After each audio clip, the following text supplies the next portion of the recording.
What if the very beings who gave Griffith his wings showed up just to laugh at the kingdom that he built with them? Chapter 386 of Berserk is out, and I do apologize ahead of time. It did take me a little bit to get this episode out for you guys, but I did read it, I did reread it, and I have some thoughts. This chapter delivers one of the most talked about God Hand appearances in decades, but while it gives us major catharsis and some setup for the endgame, it also raises some major questions for what the Eclipse stood for. Today, on Calvary's Cave, we are going to be covering chapter 386. So just a heads up, spoilers ahead. If you're not caught up, turn back now. Let's start with what actually happens. After the recent focus on Guts emerging from the tomb with new understanding of his astral nature, we cut back to Falconia. Casca is trying to navigate or escape her situation there. Shiraka, in spirit form, picks up on her presence. Meanwhile, Griffith's spirit medium, Sonia, senses the intrusion,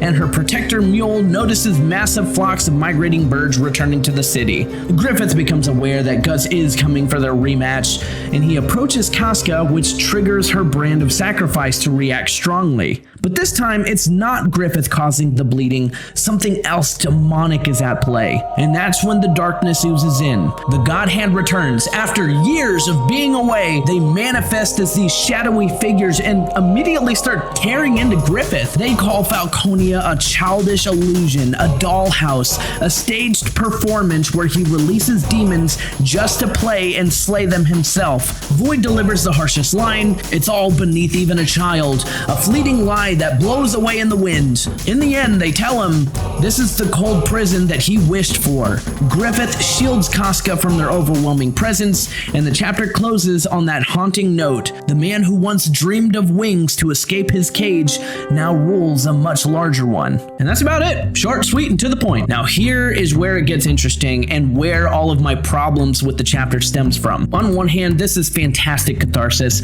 We've waited forever to see the God Hand again, and watching them clown on Griffith's grand empire feels earned after everything that he's done. It reinforces those classic Berserk themes. Dreams are beautiful, but they can become cages. Causality makes fools of us all. Even a God Hand member isn't free. His utopia is just another layer of illusion in the idea of evil's game. But I can't shake the feeling that it really undercuts the Eclipse. Do you remember what the God Hand told Griffith during the Eclipse? He was the honorable child, consecrated by causality. They called him kinsman. The whole ritual was about transcending humanity, sacrificing what was most precious to be reborn as Femto, an angelic or demonic being on an entirely different playing field. Humans weren't meant to understand him. The Band of the Hawk didn't need explanations.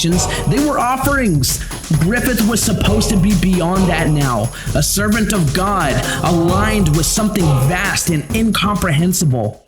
So, why are they ridiculing him like this? Mocking his kingdom as childish play acting? If he's truly ascended, why question or belittle his ambitions at all? Like he's still the same ambitious, dream-driven Griffith, just with more power. Doesn't that weaken the mythical weight of the Eclipse? The speeches that they gave that made it feel so cosmic and irreversible. Now, I get that the God Hand does serve a higher power, and there is a hierarchy to them because Void is clearly the leader. I get that causality means that they also play by the rules, and Griffith's human attachments may make him an outlier, you know, like Casca, his possessive nature, the Moonlight Boy. The continuation is leaning hard into the irony that no one escapes the cycle, not even Femto. But for me, it borders on feeling like a shift. In Miura's original work, the God Hand always felt inscrutable and unified under fate. Here, they come off more like bullying seniors, hassling the new guy for playing house. I mean, it's entertaining, sure, but doesn't it retroactively make the Eclipse feel less monumental? Like the ascension was partly hollow? Here's another moment that feels completely off to me. Griffith is shielding Casca from the God Hand. For me, this is a straight up plot hole. There's no dancing around it. This is the same Griffith who essayed Casca during the Eclipse. He showed zero remorse, zero humanity, just cold demonic cruelty. After the Eclipse, he's essentially been portrayed as emotionless, driven purely by his dream and causality. Any supposed softening that we've seen was due to the moon Moonlight Boy,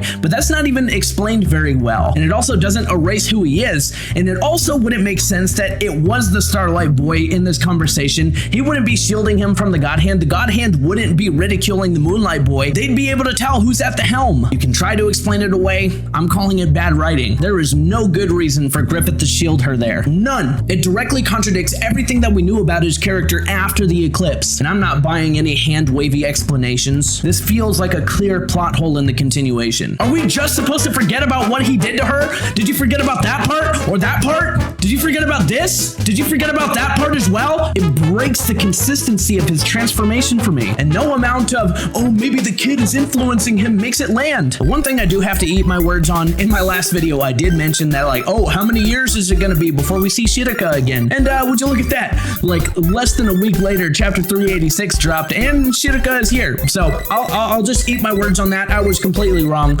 but there's no telling how long she's actually gonna be staying around for. So we'll have to see how that plotline plays out. Another thing that felt sort of off to me is that Griffith mentions as he's staring off into the sky, like, oh, hey Guts, I see you finally noticed your true potential. Like, are we gonna just pretend like this was the big reveal that came out of nowhere and we're just supposed to accept it? Griffith this entire time knew that he was a creature of the interstice and was just waiting for Guts to realize after taking a nap? No buildup, no foreshadowing that lands. It's just there. Narratively, I'm not buying it for a second. It could and should have been built up a lot better than what we got. Instead of this, gotcha, this was the plan all along. To me, it cheapens Guts' journey and Griffith's rivalry all the way up until this point. At the end of the day, after reading this chapter, it really does feel like we're sprinting towards the finish line. Sonya and Mule come in and casually drop a line that, oh, hey, there's an uprising in Falconia. Not everyone is assimilating the way Griffith thought they would. We get the God Hand showing up just to ridicule and haze him.